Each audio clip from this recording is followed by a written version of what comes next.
Bonsoir, nous sommes le 23 février 2021. Notre invitée est spéciale. Elle est spécialiste en droit de la famille depuis 20 ans, membre du barreau, et je crois qu'elle est même au conseil du barreau de Montréal. Elle occupe plusieurs fonctions en plus de mère de famille. Et c'est ce côté-là qu'on va travailler un peu parce qu'elle s'est présentée devant la Commission spéciale sur les droits des enfants et de la famille, commission créée par le gouvernement du Québec. Elle a donc fait face à Régine Laurent, qui est la présidente de la commission, et de André Lebon, qui est le vice-président. Un plaisir de vous recevoir, Valérie Assouline. Merci, ça me fait vraiment plaisir d'être ici. Oh, c'est un plaisir de vous recevoir, sachant très bien que vous déplacez beaucoup d'air. C'est pas compliqué, Mme Assouline. Un, c'est un plaisir. Deux, nous tenons à aller le plus rapidement possible au début de l'émission, c'est-à-dire au nombre de questions qu'on a, parce qu'on a demandé à des gens s'ils avaient des questions concernant la DPJ, c'est-à-dire la protection des enfants, si je me trompe pas. Direction de la protection de la jeunesse. Direction de la protection de la jeunesse, DPJ. Exact. Et vous travaillez sur plusieurs dossiers. J'ai eu l'occasion de suivre la commission et des divers mémoires qui ont été déposés. Oui. Vous avez fait face à cette commission-là avec divers commissaires. Exact. Et on va y aller tout de suite. Les questions, ça devient une habitude, sont posées. Je pose des questions. Je demande aux gens qui écoutent l'émission, est-ce que vous avez des questions concernant justement la DPJ, les enfants, les droits des enfants Et Mme Assouline, c'est pas une cachette, on se connaît, on sait exactement que je vais essayer d'être le plus direct possible dans mes questions. Et je vais être aussi direct dans mes réponses. Ah, moi, je le sais. Alors, la première question qui est arrivée rapidement, c'est est-ce que la fameuse DPJ, c'est-tu un monde hermétique? C'est-tu quelque chose de fermé, là, que c'est difficile de comprendre ce qui se passe? Et est-ce qu'il y a des élus au sein de cet organisme-là, au sein de la DPJ? Bien, la première chose, c'est sûr que la DPJ, il y a tout l'aspect de confidentialité. Quand on parle du droit de la jeunesse, tout le dossier est confidentiel. Et parfois, c'est tellement confidentiel que on ne peut pas y entrer, c'est certain. Okay. Donc, c'est sûr que oui, il y a ce côté hermétique-là pour protéger la confidentialité de l'enfant et de la famille. OK. Est-ce qu'il y a des élus au sein de tout ça? C'est quoi l'organisme? C'est tous des gens nommés? Je sens que c'est ça la question, là? Non. Il n'y a pas vraiment d'élus. C'est une bureaucratie, hein, la direction de la Donc, c'est des gens nommés. Ça, c'est des gens qui sont nommés, que ce soit des fonctionnaires, que ce soit des gestionnaires ou que ce soit les intervenants. C'est des nominations. Bien, c'est des gens engagés. C'est un peu comme un autre organisme, oui. OK. Quand on dit DPJ, la question, je sens qu'il y a beaucoup de monde qui doivent se poser la même que moi. Oui.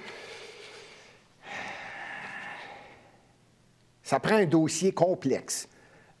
Sinon, tu ne t'en vas pas en cours. Tu t'en vas pas demander quelque chose pour régler le problème pour l'enfant. Ça prend une situation complexe. Ça prend un signalement.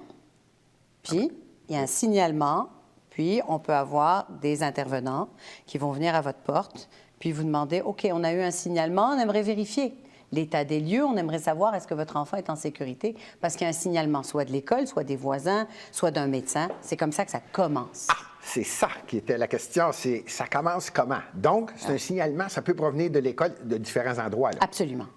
Là, il y a un signalement, donc ça fait ding-dong que tu pars dans une maison. Ça fait ding-dong. OK. Ouais. Est-ce que, quand ça fait ding-dong, donc il y a un signalement, est-ce que ça se ramasse toujours en cours? C'est comme final. Ding-dong, poup, ça va en cours. Non, parce que des fois, il y a des signalements où est-ce que c'est... On vérifie le signalement et on se dit, bon, il n'y a rien là, tout va bien. C'est un signalement on est venu vérifier, mais il n'y a rien, généralement. La majorité des dossiers, il y a d'abord ce signalement, cette vérification, et ensuite... Si le signalement est retenu, eh bien ensuite, ça va plus loin. Mais il peut y avoir des mesures volontaires, il peut y avoir des ententes avec les intervenants et des engagements de la part des parents de, par exemple, faire une thérapie ou... bon, il peut y avoir des engagements. C'est comme ça que ça fonctionne. OK. La personne qui sonne à la porte, c'est Oui. un intervenant, c'est un fonctionnaire? C'est des intervenants. OK. C'est des Oui. intervenants qui font la Oui. première approche. Oui. Et je ne me trompe pas, là, la question est claire. Ça veut dire qu'il y a un problème. Il y a quelqu'un qui a déclenché le phénomène qui a peut-être un problème. Oui. C'est le peut-être qui est important. C'est exact. OK. Elle est bonne. Celle-là, je l'ai trouvée bonne. En cours. Si ça se ramasse en cours, advenant, le cas où ça va plus loin, et donc, il faut y aller. Y a-t-il une présomption d'innocence où, automatiquement, un des deux parents ou les deux parents sont coupables? Si ça se ramasse en cours, c'est que c'est rapide. Alors, le parent, souvent, n'a pas le temps de préparer ses défenses. Parce que du jour au lendemain, on va lui dire, dans 24 heures, tu vas à la cour. Parfois, les parents, ils reçoivent la procédure la journée même. J'en ai vu. La journée même, 2 heures avant. Puis, ils doivent se présenter en cours. Alors, c'est ça qui est compliqué. Ce qui est compliqué, c'est qu'après, le parent se fait face aussi à une machine qui est plus organisée que lui quand il se retrouve devant la DPJ. Et c'est un défi. Mais ça se fait si vite que ça? Ça se peut, oui. Parce que si l'intervenant considère qu'il y a une urgence, mais c'est normal, s'il y a une urgence, par exemple, il y a un enfant qui est abandonné, c'est normal, on a 24 heures pour agir et pour préserver, pour protéger cet enfant-là, n'est-ce pas? Oui.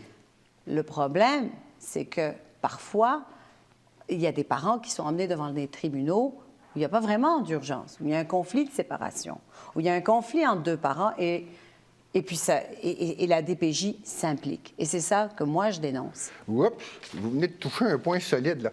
Vous venez de dire que, je vais le résumer dans mes mots parce que je n'ai pas le professionnalisme de vos connaissances, mais si la chicane est prise entre les parents, ça peut arriver que, oups, c'est quasiment l'enfant qui a le problème. Comment se fait-il que ça descend au niveau de l'enfant tout de suite, si c'est au niveau des parents? Ça devient un conflit de séparation, puis un conflit de séparation, c'est normal qu'on ne veut pas que l'enfant soit au milieu d'un conflit de séparation. On ne veut pas que... d'avoir un enfant au milieu d'un conflit de séparation. Okay. Mais souvent, je crois qu'on pourrait aussi régler ces dossiers-là devant la Cour supérieure et on n'est pas obligé d'aller devant la Chambre de la jeunesse. Oups! Il y a une différence? Il y a une différence. La Chambre de la jeunesse, c'est la loi sur la protection de la jeunesse qui est là, qui est en place. OK. Okay? Et donc, la loi sur la protection de la jeunesse, elle est là pour protéger les enfants qui sont vraiment en compromission, dans des états, dans des situations de compromission. OK. La Cour supérieure, elle est là pour gérer des situations, on divorce, on veut savoir, les enfants vont aller moitié du temps chez toi, moitié du temps chez moi, bien là... Ça serait en Cour supérieure. Ça serait en Cour supérieure. On demande une évaluation, par exemple, psychologique, ça peut se faire en Cour supérieure. Donc, ce que je pense, c'est qu'il y a encore trop de dossiers qui sont du côté de la Chambre de la jeunesse qui pourraient être en Cour supérieure. Pourquoi? OK, je comprends, mais pourquoi c'est moins compliqué? J'essaie de comprendre. Parce que la DPJ... Si ça a été créé, oui. La DPJ, c'était pas pour faciliter? Mais la DPJ a été créée pour les cas d'exception. Et ça, M. Carman le dit et le redit.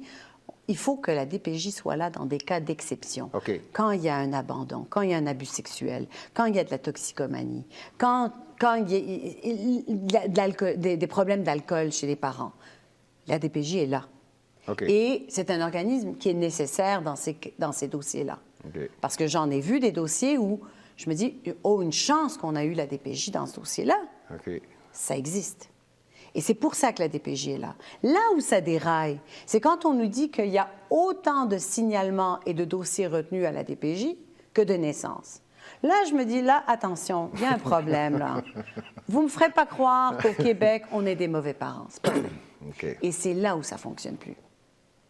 Non, vous êtes en train de me dire qu'il y a beaucoup de cas qui vont à la DPJ qui n'ont pas nécessairement à aller à la DPJ. C'est ça que vous dites, là? Bien, je crois qu'il y a beaucoup de cas qui auraient pu être gérés ailleurs que dans la protection de la jeunesse et qui auraient pu aller devant des tribunaux, par exemple, de la Cour supérieure où on gère les conflits de séparation. Donc, c'est certain qu'il y a beaucoup de... Il y a une commission Laurent, c'est pour quelque chose.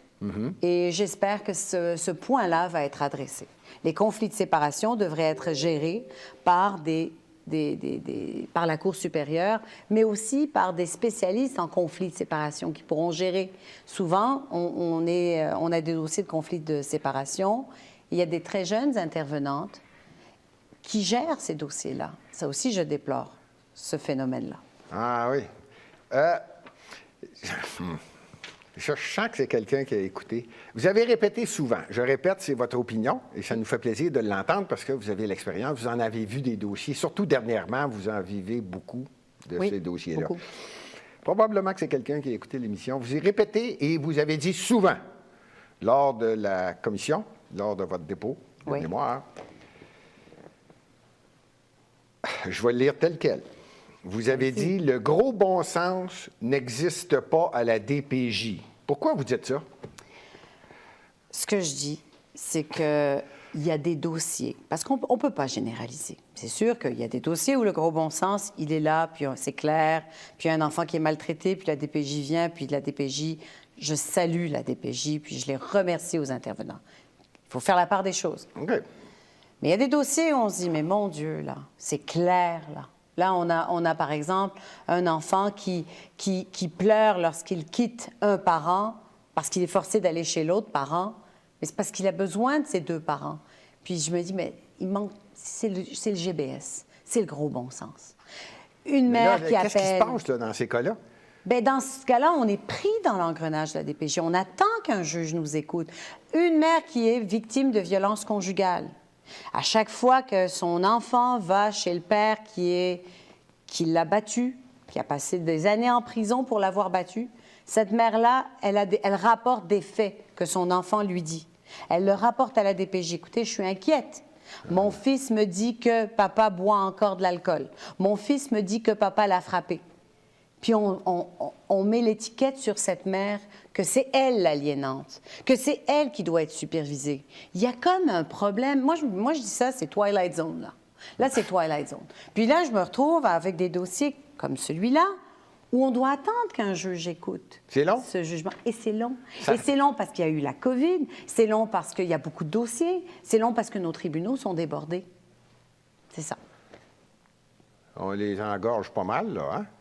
Bien, quand il y a plus de dossiers que de naissances, quand il y a plus de signalements que de naissances, bien, je me dis oui. Vous venez de glisser, la question va bien avec ça, vous venez de glisser qu'un enfant peut rapporter à sa mère ou à son père, je ne veux pas dire un des deux. Non, bien sûr. OK.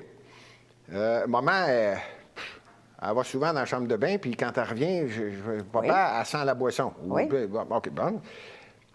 Comment ça fonctionne, les visites supervisées? Ça, c'est un... C'est supervisé, là? Bien. Okay. Il y a des parents au Québec qui sont supervisés depuis des années. Ils voient leurs enfants dans 4 murs, dans des locaux aussi petits que des 10 par 10. Il y a ce phénomène de visite supervisée. Comment ça fonctionne? C'est que le juge va, parfois, donner la latitude à la DPJ pour dire, écoutez, vous organisez le contact et vous décidez de la levée de la supervision ou pas.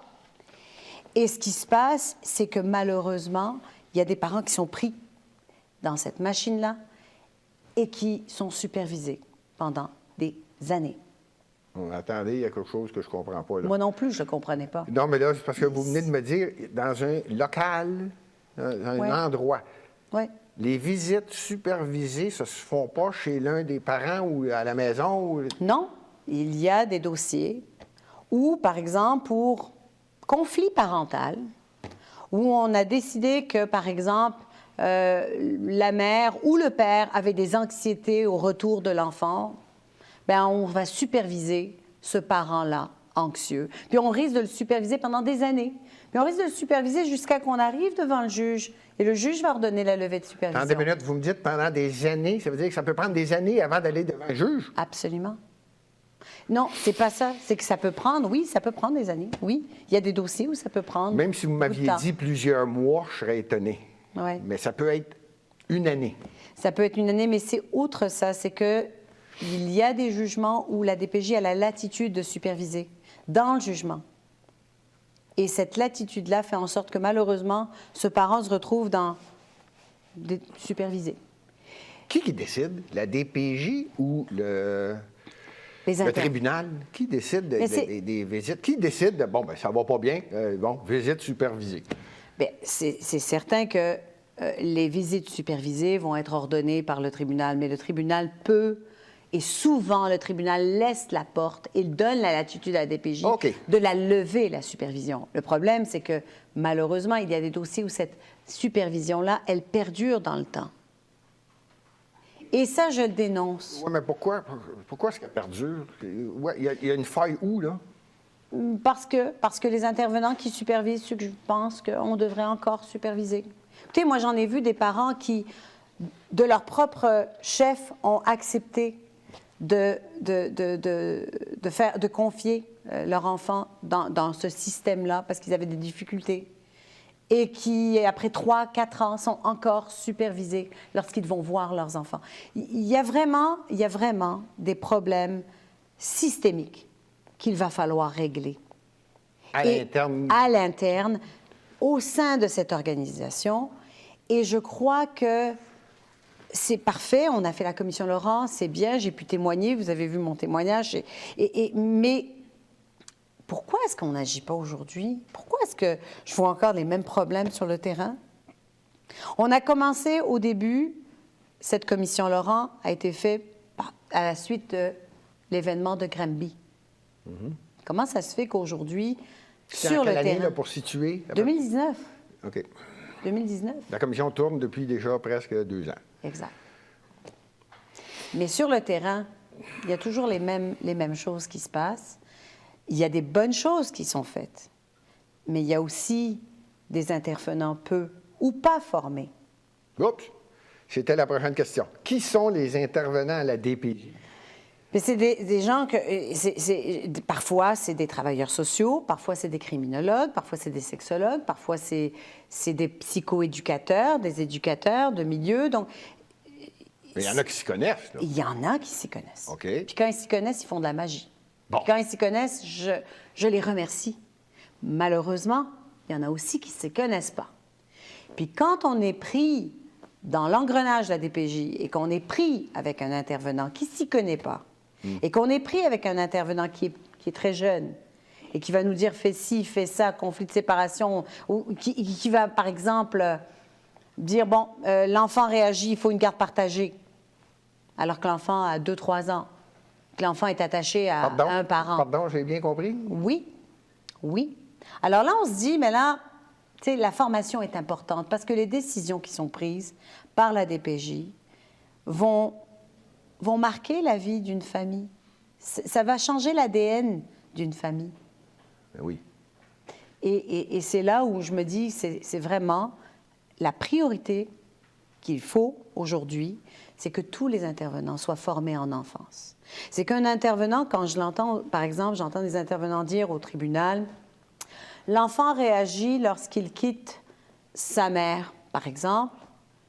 Alors, le lendemain, il pleure toute la journée quand il est avec son père, alors on va couper les accès. Oui, mais il réagit, l'enfant.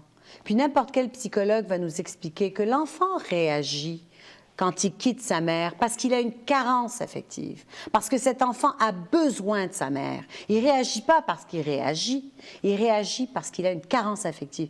Et c'est ça qui me choque. C'est parfois de voir des intervenants qui n'ont pas de formation en enfance et qui viennent nous témoigner ça au tribunal tout à fait normalement. C'est eux qui ont le pouvoir. C'est le juge qui a le pouvoir. OK. Mais c'est sûr que l'expert au tribunal, c'est souvent cet intervenant. Et c'est certain que c'est pas tout le monde qui a les moyens de se payer des contre-expertises et des experts et des psychologues. C'est pas tout le monde. Ah oui. La DPJ a ces moyens-là. Ah oui. Sous-question. C'est qui les gestionnaires? Pas les intervenants. Qui sont les gestionnaires de la DPJ? C'est qui? Ils viennent d'où? Qui les a nommés? Qui sont les gens qui sont nommés? J'ai l'impression que c'est des gens qui sont embauchés comme... il y a des appels, il y a des... Non, mais il doit avoir une expertise ou une connaissance ou quelque chose pour être le gestionnaire. Je n'ai pas de ces précisions. Il faudrait leur demander. OK. Bonne question. Est-ce que les enfants sont pris en considération lors de la prise de décision ou c'est toujours en fonction des parents? L'enfant, c'était clair comme question? Moi, vous savez, j'ai ma page pour nos enfants d'abord sur Facebook. Et tout mon travail, c'est pour les enfants que je le fais. Dans le sens que lorsque on met de côté un parent, lorsque le système va mettre de côté un parent, un père ou une mère de la vie des enfants, et que c'est un bon parent, c'est l'enfant qu'on n'écoute pas. C'est l'enfant qu'on met en dernier, malheureusement. Et moi, je trouve que l'enfant devrait être au premier plan des priorités. Et malheureusement, c'est pas ce que je vois. C'est pas ce que je vois. Alors, non, à votre réponse, non. Il y a encore beaucoup de travail à faire pour que l'enfant soit au premier plan des priorités de ce système. Par curiosité, par expérience, là, l'âge, y a-t-il un âge moyen? Il n'y a pas d'âge, hein? Pour un enfant, là, vous avez dit 2 ans, là, vous avez échappé 2 ans, ça peut arriver à 2 ans, mais ça peut arriver à... Il n'y a pas d'âge. Mais non, il n'y a pas d'âge. Moi, j'en ai lu des jugements où des enfants sont placés et ils n'ont pas le droit de parler à leur mère. Puis ils n'ont pas le droit de parler à leur mère tant qu'ils ne parlent pas à leur père. Parce qu'on a décidé que c'est une mère qui est aliénante. Et j'en ai vu également des pères qui se battent pour avoir la garde de leurs enfants et qui n'arrivent pas à avoir la garde de leurs enfants parce qu'ils ont des inquiétudes dans le milieu de la mère. Donc, il y a toute cette... C'est GBS. C'est GBS. Tu sais, la mère qui a été battue par ce père-là, puis qui est inquiète parce qu'elle sait que ce père-là, là, quand il s'énerve, il lance les tables, puis il lance les... tu sais, puis elle s'inquiète quand son enfant revient chez elle. Puis elle pose des questions à l'intervenante. Écoute, je m'inquiète parce que mon fils m'a dit que... Puis qu'après, c'est cette mère qui est supervisée. Mais le père n'est pas supervisé, là? Le père à la garde. Puis c'est ça. C'est comme... Vous êtes en train de me dire qu'il peut y avoir une décision qui fait en sorte que le père qui, peut-être, par l'entremise d'une avocate qui suit le dossier pour l'enfant... Oui. Hein, ça arrive. La violence conjugale n'est pas, malheureusement, dans plusieurs dossiers, et je ne généralise pas. Mais j'espère. Mais dans plusieurs dossiers, la violence conjugale n'est pas prise en compte. Elle n'est pas considérée. Et ça, c'est un enjeu énorme. Donc, une victime de violence conjugale qui a tout son bagage, ces enfants-là qui ont visualisé, qui ont été témoins de violence, ben, le système, il ne le considère pas. Et ça aussi, je le déplore et je le dénonce. Il n'y a pas un avocat qui représente l'enfant quand l'enfant parle? Oui. Et? Mais c'est le système de la protection de l'enfance qui ne va pas... Moi, je me suis déjà fait dire, vous savez, j'ai les lunettes de la DPJ. Je n'ai pas les lunettes, moi, de la violence conjugale. Je ne porte pas les lunettes. Puis la violence conjugale, c'est passé. C'est passé, oui. Mais il y a des séquelles. Et si cet enfant-là ne veut pas aller chez un parent parce qu'il a vu ce parent frapper l'autre, c'est pas parce que l'autre parent est un aliénant. C'est parce que cet enfant-là a vu ce parent frapper sa mère. Et c'est pour ça qu'il n'a pas envie d'aller chez son père. Et c'est ça que le système ne comprend pas. Pardon? Malheureusement. Ah. Je vais vous aider, moi, parce que peut-être que j'ai l'âge. Les grands-parents, là, Ouais. ça fait-tu partie du dossier, ça? Moi, j'ai connu des grands-parents, et je veux pas... Je retiens mes paroles. Je vais prendre la question, mais je me sentais visé dans la question. Est-ce que les grands-parents ont quelque chose à dire? T'sais, mettons que là, le père et la mère, pas bon. Grand-papa, grand-maman, là, ils sont fonctionnels, les autres. Ils ont-tu quelque chose à dire? Ils peuvent-tu dire, oups, peux-tu le garder? Comprenez-vous ma question? C'est sûr que la loi prévoit qu'avant de placer un enfant, on doit voir s'il n'y a pas une personne significative. Proche. Proche. Bon. Et dans plusieurs dossiers, c'est comme ça que ça fonctionne. On vérifie s'il n'y a personne proche. Bon. OK? Ce que je déplore, c'est que malheureusement, il y a des dossiers où on ne fait pas cet exercice. Pourquoi? Où on ne le fait pas. Il y a aussi des dossiers où, malheureusement, lorsqu'un enfant va être... lorsqu'on va décider, par exemple, que le père est aliénant, ben on va mettre de côté toute la famille du père aussi. Moi, j'ai vu une arrière-grand-mère de 86 ans aller voir ses arrière-petits-enfants supervisés, parce que la mère était supervisée. Fait que la grand-mère est supervisée. Oui. Ça aussi, je le dénonce. Mon Dieu, qu'on en apprend des choses. Mais vous savez, je n'étais pas au courant de tout ça, moi, avant. Et après, quand je me suis mis un peu dans les dossiers, ça fait quelques années que je fais la protection de la jeunesse. Ça fait 2 ans exactement où je me suis plongée là-dedans. Et je peux vous dire que moi aussi, il y avait plein de choses que je ne connaissais pas. Et c'est pour ça que des fois, je dénonce sur ma page Facebook. Je sais que je suis suivie par plusieurs politiciens. Je suis suivie par des journalistes aussi. Et donc, je dénonce pour que ça bouge, pour que ça change, parce qu'il faut que ça change hier. Ça ne peut plus continuer comme ça. Si vite que ça? Oui. Hier, c'est vite. Quand quelqu'un dit « on va régler ça hier », je sais.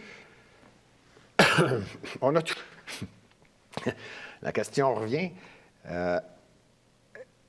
À quel endroit ont lieu les visites supervisées? Là, pour être certain qu'on ne parle pas de la même chose, vous avez dit que ce n'est pas nécessairement dans la maison d'un des 2 parents qui a le droit de la visite. Oui. Il y a toujours un intervenant qui accompagne. C'est supervisé. Bien, il y a 2 sortes. Il y a des supervisions qui peuvent se faire avec un membre de la famille que la DPJ va approuver, par exemple. OK. OK? Alors, par exemple, l'intervenante va décider, OK, j'approuve, la grand-mère va superviser. Ça peut arriver. OK. La tante va superviser. Ça peut arriver, ça donne de la flexibilité, ça permet à l'enfant d'avoir une normalisation dans ses contacts. Il n'a pas besoin de voir sa mère ou son père dans un petit cubicule. OK, c'est bien. Mais il y a trop de parents au Québec qui sont encore supervisés dans des locaux de la DPJ, des 10 par 10, des 12 par 10, des locaux avec des vieux jouets, avec des jouets sans batterie, avec des jouets brisés, avec des mini-chaises, alors que parfois on a des enfants de 10 ans qui s'assoient dans des petites chaises avec des petites tables. Il y a encore beaucoup à faire là-dedans. Et ça, je me demande pourquoi ça n'a pas été fait depuis... Parce que la commission Laurent, elle en a écouté des choses. Puis la je pense que c'est Laurent... 200 mémoires, ça se peut? Oui, je le sais, mais il y a quand même eu des choses, et il y a quand même des choses à changer. Et moi, ce que je déplore, c'est les dirigeants qui devraient changer ça rapidement. Il faut agir. Là, ce que vous venez de dire, c'est qu'au niveau de la gestion, pas au niveau des intervenants nécessairement. Absolument, au niveau de la gestion. Okay. Au niveau également de tout ce qui est... Tu sais, on a une volonté de changer. On en a eu les volontés de changer. On en a eu déjà des rapports. On en a eu des rapports de la Commission des droits de la personne et de la jeunesse. Pourquoi est-ce qu'on n'agit pas sur le terrain? C'est si facile. C'est si facile de changer. Et c'est la culture qu'il faut changer. En réalité, là, un parent, quand il est pris dans la DPJ, dans cette structure de la DPJ, dans cet engrenage, dans cette machine, ce parent-là, il y en a des bons parents. Ce n'est pas tous des parents qui ont abandonné leurs enfants. Ce n'est pas tous des parents qui ont battu leurs enfants. Ce n'est pas tous des parents qui sont alcooliques ou toxicomanes. Et c'est ça que moi, j'essaye de... Tu sais, je veux changer ces préjugés-là. Parce qu'une fois rentré dans le système, c'est fait. Le DPJ prend le contrôle. Ben, c'est l'État qui rentre chez vous. Une fois que la DPJ rentre chez vous, c'est l'État. C'est une ingérence de l'État. C'est très grave. La DPJ devrait être là dans des dossiers exceptionnels. Exceptionnels, comme des enfants qu'on a failli et qu'on n'a pas protégés. Là, la DPJ devrait être là. Mais là, si je comprends bien, vous le répétez, là, il y en a beaucoup trop qui sont repris par la DPJ. Il y aurait... Probablement que les questions reviennent. Oui. Il y en a une que je trouve intéressante. À Noël, oui. Pâques, la fête de l'enfant, bon.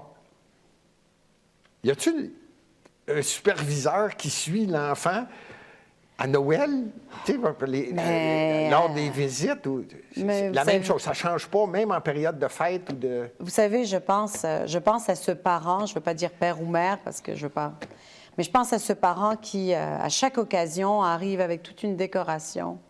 Il va voir ses enfants de façon supervisée. Ça fait 4 ans que ça dure. Puis à Saint-Valentin, il a mis des beaux ballons de fleurs. À l'anniversaire, il vient avec des belles décorations dans ce petit local de la DPJ. Puis je me dis, mais mon Dieu, est-ce qu'on a pensé 2 secondes et demie à l'enfant qui, lui, perçoit son parent supervisé comme si son parent, il est dangereux, là? Tu sais, papa ou maman est dangereux, c'est pour ça qu'on me supervise, là. C'est la culture. C'est la culture. C'est quoi la culture, là? Je comprends. La culture d'être là... Il faut arrêter de juger. Puis les parents... Et c'est pour ça que je le dis, puis je le redis, les parents, il y a des parents, des bons parents qui sont pris dans l'engrenage de la DPJ. Et ces bons parents-là qui se battent pour leurs enfants, moi, j'en vois à tous les jours. Parce que je représente que ces bons parents. Et ces bons parents-là, ça serait bénéfique pour leurs enfants de les avoir dans leur vie. Mais malheureusement, on est pris dans cet engrenage et ça peut prendre du temps avant qu'un juge nous écoute. Pour en sortir. C'est long. Sortir. OK. Eh bien, si je comprends bien, c'est une question de tribunal, le manque de temps de dire on va vous entendre. Exact. Mais je reviens à ce que vous aviez dit tout à l'heure. Ça peut durer 1 an d'attente, là? Ça peut durer. Ça peut durer. Avec la COVID, les délais se sont rallongés. Des fois, on n'a pas assez de temps. Tu sais, j'étais dans un dossier, on n'a pas eu assez de temps. Bon, alors, il nous manque une journée. On va la remettre. C'est quand la prochaine journée? C'est en septembre. Bien là, l'enfant attend pendant ce temps-là. Ah oui, puis Puis- le fameux septembre, ça peut être dans 4 Puis c'est mois. ça. là. Puis entre-temps, on a des intervenants qui décident, oh, ben, on continue à superviser le père ou la mère. On continue jusqu'à que... Parce que c'est comme ça. Parce que c'est la perception, parce que c'est l'étiquette qu'on a mis sur ce parent dès le départ. Et c'est ce que je déplore. C'est ces étiquettes. On arrive, la mère est aliénante, tiens, étiquette d'aliénante, elle est aliénante. Peu importe ce qu'elle va dire, elle est aliénante. Puis peu importe les changements d'intervenants, parce que les intervenants vont changer, on a un nouveau intervenant, il a lu les notes de l'ancien intervenant, puis ça suit, puis c'est boomerang, là. Attendez une minute. Vous venez de dire qu'un intervenant peut être changé. Ça veut dire qu'il ne suit pas le dossier constamment. Là. Il y a Mais ça aussi, c'est un problème. C'est qu'il y a malheureusement, il y a beaucoup de changements d'intervenants, oui. Donc, il peut y avoir, moi, j'ai vu des dossiers où il y a eu 40 intervenants. 40. Puis là, on lit les notes de l'autre. On lit les notes de l'autre. L'autre, il a trouvé que la mère était aliénante. Ah, elle est aliénante. On va commencer, elle est aliénante. Elle est aliénante. Puis c'est comme ça que ça commence. Il faut plus d'experts, il faut des psychologues, il faut des... Tu sais, le conflit de loyauté, le conflit de séparation doit être géré par des experts. C'est pas un criminologue avec un diplôme en criminologie ou un jeune qui a, par exemple, un DEC en travail social qui va venir gérer des dossiers de conflit de séparation. Je le dis, je le répète, c'est trop important, c'est l'enfance, c'est l'ADN de cette famille-là qui est transformé après l'implication de la DPJ. C'est ce que j'avais dit. Je suis content d'avoir votre opinion, et c'est votre opinion, et je suis bien content de l'entendre. Lorsqu'il y a une révision du dossier, non, lorsqu'il y a révision d'un dossier, est-ce que le tribunal est toujours impliqué? Lorsqu'il y a révision de dossier... Oui, c'est-à-dire, admettons, au niveau de la DPJ, tout à coup, un intervenant dit « Pourquoi c'est marqué aliénante? Je vais le vérifier. » Est-ce qu'il doit aller en cours pour faire les modifications? Bien, c'est sûr qu'il y a il y a des révisions qui peuvent se faire et il peut y avoir des consentements. Au niveau de la DPJ, sans nécessairement passer par les tribunaux? Sans nécessairement. Il peut même avoir des conférences de règlement amiable où les parents peuvent s'asseoir. Sans impliquer les tribunaux. C'est ça la question Non, ici. sans impliquer les tribunaux. Donc, ça serait possible? C'est possible. Ah. Il y a des mesures volontaires qui sont Est-ce possibles. que ça se fait? Bien sûr. Par exemple, la DPJ arrive, a eu un signalement comme quoi un parent a frappé son enfant. OK? C'est grave. La DPJ peut arriver puis donner des mesures volontaires, proposer des mesures volontaires à ce parent, dire écoutez, c'est la dernière fois, là, il va falloir que vous fassiez ci, vous fassiez ça, puis on trouve des solutions. Il y en a des bons dossiers comme ça. Il y en a des dossiers où la DPJ fait une belle job, il faut le dire. OK. Ah, je suis content d'entendre ça. Il y a du positif. Bien sûr. OK. Mon Mais travail... il y a du négatif. Et l'enfance, c'est court. C'est vrai. Ça, je suis obligé de vous accorder ça. L'enfance, c'est court. Oh, bonne question. On n'en a pas parlé. Les familles d'accueil. Quand un enfant sort, là, bon, ça y est, tu t'en vas en famille d'accueil. Oui. Très bonne question. Les familles d'accueil sont correctes? Et la sous-question, c'est, est-ce qu'il y a une vérification qui est faite, une vérification solide sur les antécédents de la famille d'accueil? Normalement, il devrait y en avoir. J'ai pas compris, là. Normalement, il devrait. Normalement, il devrait y en avoir. Donc, il y en Maintenant, a. Sûrement qu'il y en a. Oui, certainement Donc, les qu'il y familles en a. d'accueil qui sont considérées comme bonnes familles, il y a Bien eu une évidemment. vérification des antécédents. Oui, il vérifie les lieux, il vérifie si tout va C'est bien, ça, il ça, c'est vérifie tout si la chambre est vérifié. conforme, est-ce qu'il y a une fenêtre, est-ce que... Bon, oui. Comment ils sont choisis? C'est eux autres qui appliquent, qui disent « je suis Oui, prête à... » oui. C'est OK. c'est les familles d'accueil qui vont appliquer. Et les familles d'accueil font un travail aussi qui est nécessaire parce qu'il y a quand même des besoins de familles d'accueil. Bien, Le j'imagine. problème, c'est que des fois, lorsque la DPJ va recommander de placer des enfants en famille d'accueil, disons qu'il y a 3 frères ou une fratrie de 3 enfants, il y a très peu de familles d'accueil qui peuvent accueillir ces 3 enfants. On va les séparer. Dans une minute, là. Une famille, ça va pas bien, ils ont 3 enfants. Les 3 enfants doivent s'en aller en famille d'accueil. Et s'il n'y a pas de famille d'accueil qui peut prendre 3 enfants, un enfant peut aller dans une famille, 2 Ouais. dans l'autre. ou- Moi, j'ai vu des familles où les enfants ont été dispersés dans 4 villes différentes. Dans 4 villes différentes. Puis les enfants se voyaient, l'heure supervisée avec les parents, l'heure. Puis il y avait 4 transporteurs qui allaient chercher les enfants un peu partout, là. Pour la fameuse... C'est combien de temps? Pour la fameuse... Une visite supervisée, c'est... Ça peut durer 1 heure, ça peut durer 6 heures. Il y a des parents OK. qui ont des visites supervisées de 6 heures, mais souvent, ça dure entre 1h30 et 2 heures.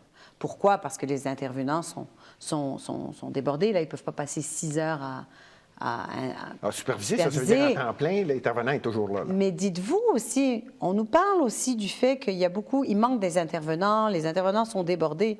Bien, peut-être que si on faisait le ménage déjà de ces supervisions, peut-être que si on se disait, ah ben tiens, on fait le ménage, combien de parents on supervise? Puis il y a des parents qu'on supervise pour aliénation parentale, où il n'y a pas d'expertise sur aliénation parentale. Peut-être qu'on devrait pas les superviser. Peut-être que les seuls parents qu'on devrait superviser, c'est les parents qui sont foncièrement, qui sont dangereux pour leurs enfants. Comment est-ce que vous feriez ça pour évaluer ça? Mais je crois vraiment que, et j'attends avec impatience le rapport de Mme Laurent, mais j'espère que les dossiers de séparation, de conflits de séparation, vont être gérés ailleurs qu'à la DPJ. Vous venez de dire, le rapport va sortir quand? Vous avez... Le 30 avril. Le 30 avril 2021. Oui. On va avoir le rapport final, c'est-à-dire l'ensemble des mémoires reçues, étudiées, évaluées, et après ça, Mme Laurent? C'est l'ensemble de ces recommandations. C'est un rapport où il y aura, j'espère, une action rapide. Ce que je déplore, c'est qu'il y a eu quand même des recommandations qui sont sorties, je pense, en novembre dernier. Puis sur le terrain, il n'y a rien qui change. Il y a eu un rapport qui a été... Oui, il y a déjà eu... mi-mandat ou quelque chose du mi-mandat, genre? des recommandations Ouais. qui ont été faites. Mais sur le terrain, on attend toujours. Là, vous parlez toujours au nom de Valérie Assouline. Il y a plusieurs personnes là, qui travaillent dans ces... Toujours, toujours. Il y a beaucoup de Valérie Assouline qui aiment les enfants. Oui, oui, OK, OK. mais Là, vous- toujours, tout ce que je dis, c'est bien évidemment, c'est moi. Ouais. C'est pas... Vous parlez entre vous, les gens qui... Les avocats? Oui. Oui. Puis il y a beaucoup... c'est sûr que...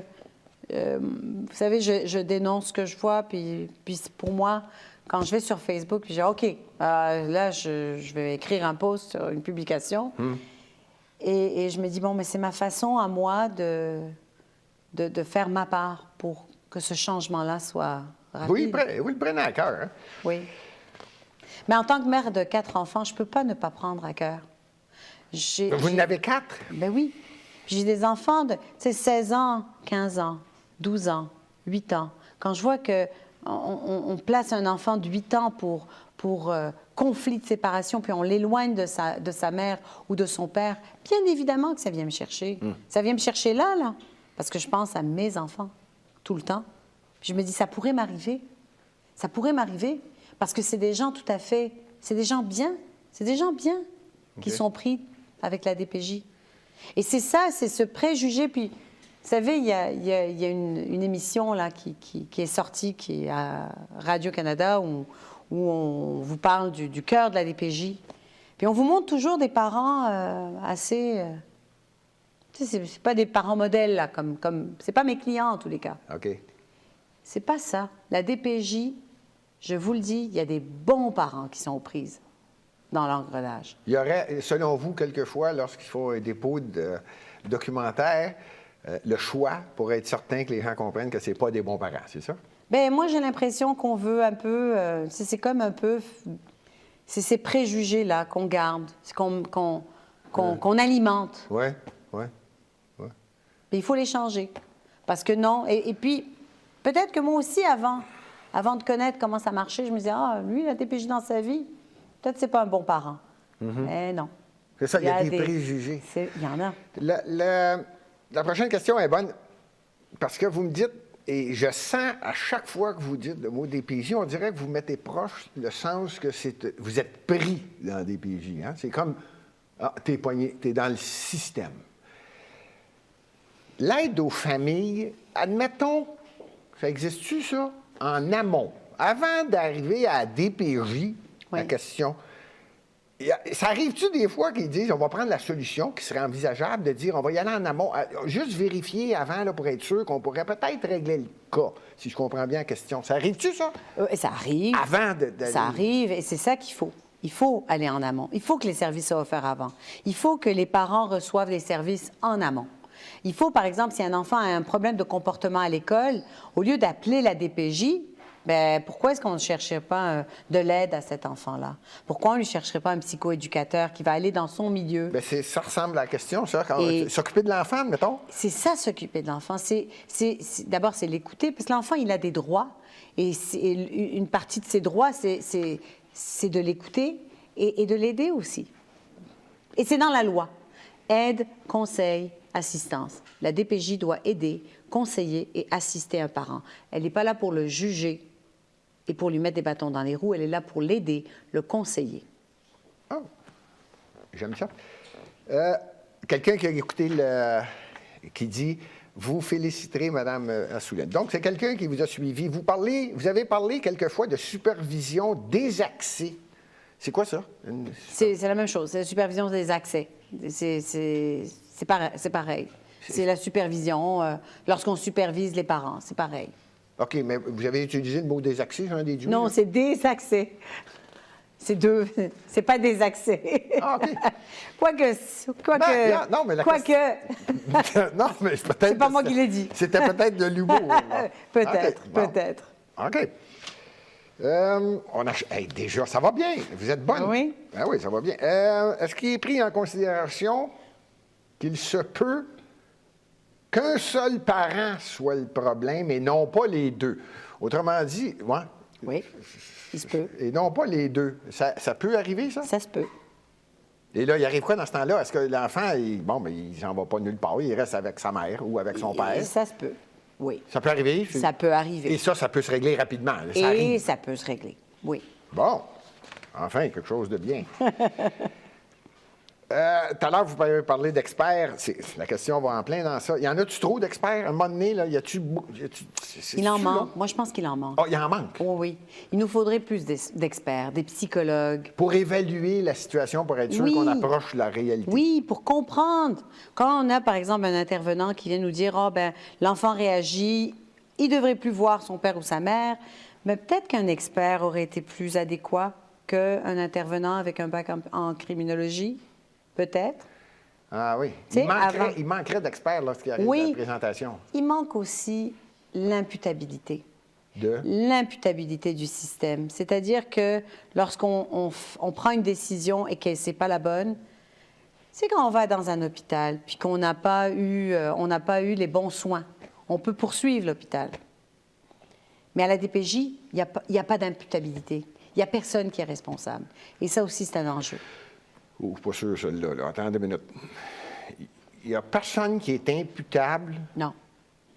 Il n'y a personne qui est responsable. À la DPJ, il n'y a personne qui est responsable. Mais là, il y a quelqu'un qui prend des décisions, là.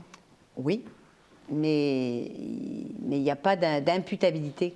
Alors, lorsque, par exemple, on fait un mauvais... On évalue mal un signalement. Mettons. Et qu'on laisse un enfant dans un milieu toxique. Mettons. Bien, il n'y a pas d'imputabilité. La seule chose qui peut arriver, c'est quoi? C'est on retire l'enfant, on le met ailleurs, mais il n'y a personne qui est responsable de ce qui a été fait. Il n'y a jamais personne qui est responsable. C'est toujours la faute, c'est l'autre, c'est mon chef de service, c'est pas moi, c'est l'autre. C'est ça. Et donc ça aussi, j'espère que dans le rapport de Mme Laurent, il y aura des recommandations par rapport à rendre ce système imputable, à rendre les décideurs imputables. Lorsqu'on décide d'enlever un enfant de chez sa mère, alors que la mère a toujours été la principale donneuse de soins, lorsque cet enfant développe des problèmes de comportement, qui est imputable après? Qui? C'est ça il faut aussi changer. Ça a l'air gros. C'est gros. Et c'est important. C'est surtout important. C'est important, mais c'est gros, la DPJ. Ça semble, la façon que vous parlez, là, c'est tentaculaire. C'est énorme. Hein? Mais c'est gros, oui. Grosse machine. C'est une grosse machine. Et quand on tombe dans la machine, on est pris. La façon que vous parlez, on est pris. Mais c'est pas qu'on est pris, c'est que quand on tombe dans la machine, il faut bien se défendre.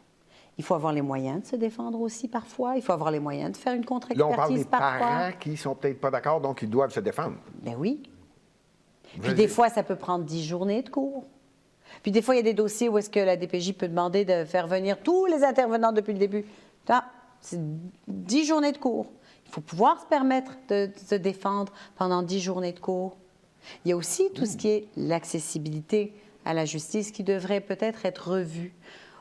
Je pense qu'une partie de la solution, ça serait que la DPJ soit comme une partie neutre, qui est la DPJ et les parents. La DPJ devrait être neutre. Elle n'est pas neutre? Il me semble que, par définition, là, c'est neutre. Là, vous venez de m'apprendre que c'est pas neutre. Pas toujours. Votre opinion, je dis. Mon opinion? Pas Parfois, toujours il manque un peu de... Tu sais, la DPJ Ils prennent quel côté? Ils prennent le côté de l'enfant? Ils prennent je ne comprends pas ce que vous dites. C'est ça. C'est que la DPJ devrait prendre aucun côté. Elle devrait venir et donner au tribunal, selon moi. Ça serait une partie de la solution. Elle devrait venir peut-être apporter les faits. Et le tribunal prend sa décision. Okay. Le problème, c'est que la DPJ arrive avec sa décision, son côté. Et c'est ça qui... Et le juge a de la difficulté à détecter ou c'est parce que la DPJ a d'excellents avocats? Non, mais parfois, malheureusement, non, je ne pense pas que les juges ont de la difficulté à détecter. Je pense qu'on est vraiment... Je trouve qu'on a un bon système de justice et ça, c'est très important de le souligner. On a également des moyens lorsqu'on n'est pas d'accord avec une décision. Il y a des moyens d'en appeler des décisions. Mais encore est-il... Le temps. Le temps. Et l'enfant. Et l'enfant. Et ça peut durer 2, 3, 4 ans. J'en reviens pas. Là. Et l'argent aussi. Vous maintenez votre point qu'il se peut qu'un enfant de 2, 3 ans puisse attendre 3, 4 ans avant? Non, c'est pas ça. C'est qu'on peut attendre une année avant de rentrer, avant d'aller sur le fond. Et après, on peut attendre. Regardez, vous savez... Déjà un an, c'est long. C'est long. C'est long. 1 an pour un enfant de 2 ans, c'est énorme. 1 an pour un enfant de 5 ans, c'est énorme. C'est énorme. Un enfant de 4 ans, 1 an, là, 4 ans à 5 ans, c'est 20 de sa vie. Là. C'est long, ça. Donc, c'est sûr qu'on rentre dans ce cycle judiciaire et peut-être qu'il faudrait déjudiciariser aussi tout cet aspect de l'enfance. Ah oui. Il en reste seulement 3 ou 2, je pense. Quelqu'un qui vous a suivi encore une fois à la commission. Je répète que Valérie Assouline a participé et vous avez déposé à la commission de... La commission Laurent, qui s'appelle, le nom exact, c'est la Commission spéciale sur les droits des enfants et de la famille. Oui. Et vous avez déposé. Quelqu'un qui vous a sûrement suivi. Vous répétez souvent et vous parlez souvent du chapitre 2 du droit de l'enfant pendant la commission. Là. C'est quoi, grosso modo? Je sens que c'est ça. Là. C'est quoi, quand vous dites là, le fameux chapitre 2? L'enfant a des droits. Oui. L'enfant, vous savez, on parle de l'enfant. L'enfant, il a des droits et c'est ces droits-là qu'il faut qu'on respecte. Il faut qu'on l'écoute, il faut qu'on l'entende, il faut lorsqu'un enfant voit son parent supervisé, son grand-parent supervisé, est-ce qu'on a pensé aux droits de cet enfant? de pouvoir voir sa mère, par exemple, dans un parc. Quand on voit qu'il y a des enfants qui sont supervisés pendant 4, 5 ans, à chaque fois qu'ils vont voir leur mère, ils vont la voir dans ces locaux. Est-ce qu'on a pensé aux droits de cet enfant? Ça, pour moi, je pense que c'est la chose qui m'a choquée le plus. Ça, c'est ce que vous déposez, c'est ce que vous avez dit à la commission.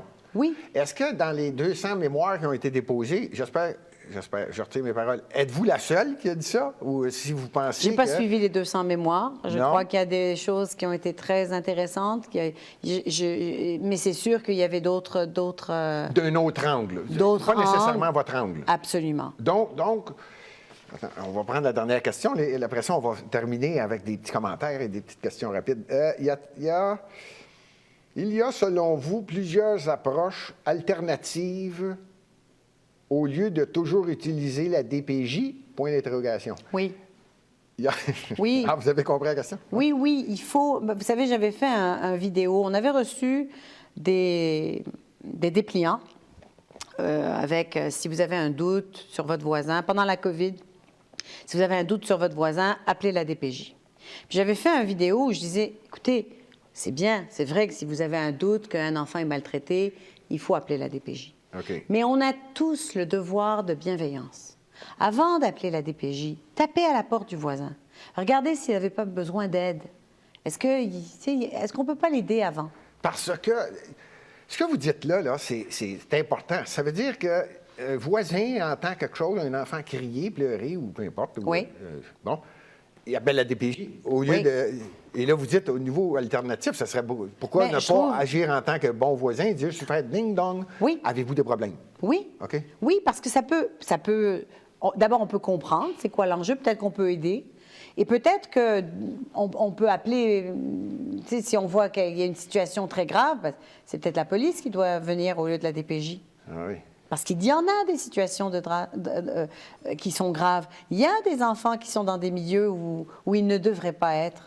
Il y a un besoin d'avoir un système de la protection de l'enfance. Au Québec, c'est nécessaire. Mais il faut réformer ce système actuel. Il faut changer la culture. Il faut aider les parents, aider les familles, ceux qui veulent s'en sortir. C'est pas normal qu'il y ait des parents qui se battent pour avoir leur enfant alors qu'ils ont tout fait pour leur avoir, puis qui sont pris à attendre des dates de cours, puis qui sont séparés de leur enfant. C'est ça que je déplore. OK, le délai. Le délai, puis, tu sais, pourquoi est-ce qu'on ne se parle pas? Tu sais, ce parent-là, il a tout fait, il a avancé, il essaye de... Pourquoi est-ce qu'on ne trouve pas des solutions au lieu de toujours attendre à passer devant un juge, à toujours... Et c'est ça qu'il faut qu'on change. C'est vraiment la culture. Ça paraît que vous y croyez à ça. Donc, on termine là-dessus. Le rapport de la commission, vous avez dit avril... 30 avril. 30 avril, c'est le dépôt final et avec recommandation. Oui. En espérant que tout le monde va être content. Est-ce que vous... Grosso modo, ce que vous avez dit, là, dans toutes vos questions, ça paraît et ça se sent. C'est surtout la lenteur et le poids de tout le système qui fait que l'enfant perd dans ça. Hein? C'est aussi la formation des intervenants qui manque. Oh, s'il y avait un deuxième point, ça serait ça. Ça serait le premier point. Le premier point, ça serait la connaissance, la formation des intervenants. Oui, puis c'est ce que je disais aussi à la commission Laurent, c'est que si vous avez un signalement, puis que vous avez le malheur d'avoir un intervenant qui n'est pas formé et qui, par exemple, ne comprend pas le conflit de séparation, ou qui n'a pas cette formation-là, qui ne comprend pas l'enfance, mais vous êtes pris avec. Mais l'intervenant, peux-tu dire, je n'ai pas la capacité, je vais passer ça à un autre intervenant? Il devrait. OK. Mais vous savez, tout le monde qui travaille dans l'enfance devrait connaître l'enfance. C'est pas normal, par exemple, qu'on voit des sexologues qui ont travaillé 3 mois à la DPJ qui prennent des décisions sur les accès d'un parent ou pas. C'est pas normal. Il y a beaucoup de décisions qui sont prises par des intervenants qui ont beaucoup de pouvoir, et donc ce pouvoir-là, il doit être fait. Quand on a beaucoup de pouvoir, il faut avoir les compétences pour les mettre en action. Et je parle aussi des dirigeants, parce que c'est aux dirigeants, on ne peut pas aussi blâmer les intervenants, mais c'est les dirigeants aussi qui devraient être plus je crois que c'est de la conscience. La conscience. Ça m'a fait plaisir. Merci. On a eu une bonne opinion de ce que vous avez déposé. Merci à vous. On a une bonne idée de ce que vous croyez qui devrait être modifié ou amélioré. Oui. La DPJ, c'est quelque chose de nécessaire, si je comprends. Tout à fait. Il y a des modifications à y apporter. Oui. Je l'appellerais même plus DPJ. Tiens, je changerais le nom. Pourquoi pas? OK. Tu sais, mais moi, la protection de l'enfance, un système pour protéger les enfants est nécessaire. Parce qu'il y a des enfants qui ont besoin de protection. Mais il n'y en a pas 100 000. Parce qu'au Québec, on n'est pas des mauvais parents. Il n'y a pas un problème systémique de mauvais parents au Québec. Il faut réformer la DPJ complètement. Du haut en bas. Wow! Vraiment. Et rapidement. Il faut respecter la loi actuelle. C'est une loi d'exception. La DPJ doit être là dans les dossiers d'exception. Exceptionnel, ouais. Pas dans les dossiers où maman ne s'entend pas avec papa, là. Désolée. Et ça arrive dans certains cas. Trop. C'est la majorité de mes dossiers. La majorité de mes dossiers, c'est qu'on a décidé qu'un père ou une mère, c'est des parents aliénants. On a décidé qu'il y a un conflit de loyauté, on a décidé d'enlever l'enfant, de le mettre là. Puis c'est ce qu'on recommande au tribunal avec des rapports. Et c'est ça. C'est malheureux, mais c'est ça. Et ce sont les délais. Et c'est long Les délais, pour un enfant. Bien évidemment. L'enfance, c'est court. L'enfant, c'est Tu sais, cool. la magie de Noël, là, c'est combien d'années? C'est 5 ans? 6 ans? Je ne sais pas. Moi, ma fille, elle ne croit plus au Père Noël. Ben, c'est ça. Je ne sais pas à quel âge j'ai arrêté d'y penser, au Père Noël, d'y C'est 6 croire. ans. Ouais. C'est 6 ans. oui. Oui. C'est vrai que ça va vite. Madame Assouline, qui est 20 ans, en droit de la famille, qui a déposé un mémoire, qui est allé exposer sa position, qui n'a peut-être pas ébranlé l'ensemble de la commission. Si vous voulez suivre ça, c'est disponible, je crois, sur plusieurs réseaux sociaux. Oui. Et si vous allez à la commission spéciale sur les droits des enfants et de la famille, il y a un endroit spécifique où vous pouvez aller écouter ceux qui ont témoigné et déposé, ce qui est le cas. On voulait vous écouter en personne ici à Lux Média. Merci de l'avoir fait. J'espère que Mme Régine Laurent, présidente, et M. André Lebon ont écouté. Je pense qu'ils ont écouté. Je pense que c'est une commission... En tout cas, c'était un besoin, hein? Oui. Si je comprends bien, vous avez déposé, vous n'êtes pas seul, donc ça a été un besoin. Oui. Après le dépôt, au mois d'avril, je ne vous l'impose pas, mais c'est possible qu'on vous appelle et qu'on vous demande « Madame Assouline, voudriez-vous y venir à l'émission de façon à nous expliquer si vous êtes satisfaite de... » Oui. Merci encore une fois. Merci à vous. Et on va avoir l'occasion de se reparler. Merci infiniment. Merci. Merci tout le monde. On se voit la semaine prochaine.